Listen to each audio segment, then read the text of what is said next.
Hello, and a very warm welcome. I'm so glad you could join me. Today, we're going to pull back the curtain on the unseen forces that shape our decisions, often in ways we don't even notice. We're going to explore the hidden world of your own mind and how it really works. Let me ask you something to get us started. Think about the last big decision you made. You probably thought it through, right? Maybe you even made a list of pros and cons. But what if all that careful logic was influenced by something as simple as the smell of the room you were in? It sounds a little strange, I know, but you're about to see just how powerful these invisible influences really are. You see, most of us like to believe we're rational beings, that we're firmly in the driver's seat when it comes to our choices. But that's not the whole story. The real issue is that beneath the surface of our conscious thoughts, our senses and our feelings are constantly at work, quietly nudging our judgments and guiding our actions in ways we're almost never aware of. So here's the path we're going to take to understand all of this. First, we'll look at our hidden influences and how our bodies turn raw information from the world around us into actual feelings. Then, we'll zone in on smell and why it's such a powerful shortcut to our memories. After that, we'll explore how our feelings act like a kind of glue that makes memories stick. We'll even discover the surprising ways your body thinks. And finally, we'll tackle a few common questions. By the end, you'll see your own decisions in a completely new light. All right, so let's start at the very beginning. How does something that happens outside of us, a sight, a sound, a particular scent, turn into an internal feeling that can actually guide what we do? Well, it all starts with a fundamental two-stage process. The first step in this process is called sensation. This is simply your body's hardware, your eyes, your ears, your nose, your skin, collecting raw, unprocessed data from your environment. But that data doesn't mean anything on its own. That's where step 2 comes in, perception. This is when your brain takes all that raw data and starts to organize it, interpret it, and turn it into something that actually makes sense to you. To really get a handle on sensation, think about it like a computer receiving endless lines of code. It's just raw information, ones and zeros, with no real context or meaning attached just yet. It's the light waves hitting your eyes or the sound waves vibrating in your ears. It's basically the world's raw, unfiltered data stream just flowing into your system. Perception, then, is what your brain does with that raw code. It's the software that runs the program. Your brain doesn't just see ones and zeros, it processes them. It taps into your past experiences, your memories, and your expectations to turn all that raw data into something you can recognize. It's the process that transforms random patterns of light into the face of someone you love, or a jumble of sound waves into your favorite song. Perception is where meaning is born. Now that we understand the difference between sensation and perception, let's focus on one sense in particular, one that has a very special, almost VIP pathway into the brain, our sense of smell. While all of our senses are important, you'll see that smell plays by a slightly different set of rules. This is absolutely fascinating. For most of our senses, like sight, sound, and touch, all the incoming information has to travel to a part of the brain called the thalamus first. You can think of the thalamus as the brain's main sensory switchboard, or a busy mailroom, sorting all the data and sending it to the right departments for processing. But now, look at the pathway for smell. It's completely different. It bypasses that central hub entirely. So instead of going through that main switchboard, information from our nose has a direct hotline to two very important areas of the brain. The first is the amygdala, which is basically the brain's emotion processor, and the second is the frontal lobe, which is deeply involved in memory and thinking. This direct, unfiltered connection is precisely why a particular scent, like fresh-cut grass or a specific perfume, can instantly unlock a vivid memory from years ago, bringing back all the feelings that came with it. And that direct link between a sense and our emotions leads us right to our next key idea. Emotion isn't just a side effect of an experience. It's the very ingredient that makes a memory powerful and long-lasting.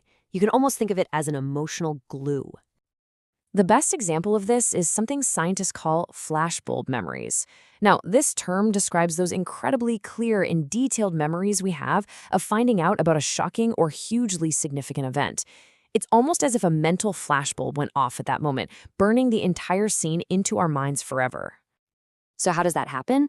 Well, when we go through something that's highly emotional, our amygdala, that same emotion center we just talked about, jumps into high gear.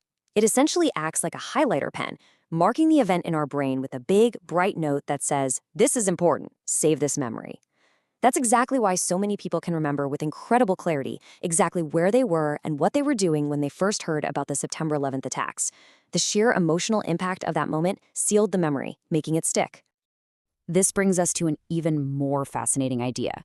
We've seen how our senses can trigger feelings and how those feelings can cement our memories, but the connection goes deeper still. The physical state of our body, what we're sensing at any given moment, can directly shape our thoughts and judgments as they're happening. The scientific term for this is embodied cognition. For a long time, we've thought of the mind and body as pretty separate. The mind does the high-level thinking, and the body just carries the mind around. But embodied cognition completely flips that idea on its head. It shows us that our mind and body are deeply connected. Our physical sensations are constantly feeding information back to our brain, directly influencing our decisions and even our moral judgments. And some of the research here is just incredible. For instance, in one study, when people were given a sweet-tasting drink, they literally acted sweeter. They became more helpful and agreeable. In another one, just the faint citrus scent of a cleaning product in a room, a smell most people didn't even consciously notice, made people act tidier. And maybe the strangest of all, when people were exposed to a faint fishy smell, they became more suspicious of others and even made harsher moral judgments. It seems our bodies really are, in a very real sense, part of our thinking process. Now, I know these ideas can spark a lot of questions, so let's take a quick pause and address a couple of the most common ones. This should help clarify things even further.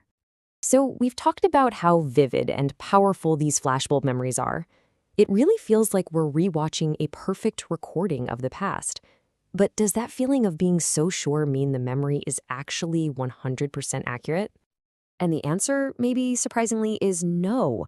While these memories feel incredibly real and they certainly do last a long time, research shows they can have flaws. Emotion tends to create a kind of tunnel vision for your memory.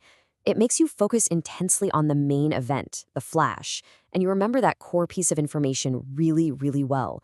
But at the same time, you become less likely to accurately remember the little details around the edges, like what someone was wearing or what was playing on a nearby TV. Okay, let's circle back to our sense of smell. We know it has that special direct pathway to our emotion and memory centers, but why? Why did it evolve to have this unique express lane that the other senses don't get? Well, the reason is all about survival. Smell is one of our oldest, most primal senses. For our early ancestors, a fast, accurate sense of smell was absolutely critical.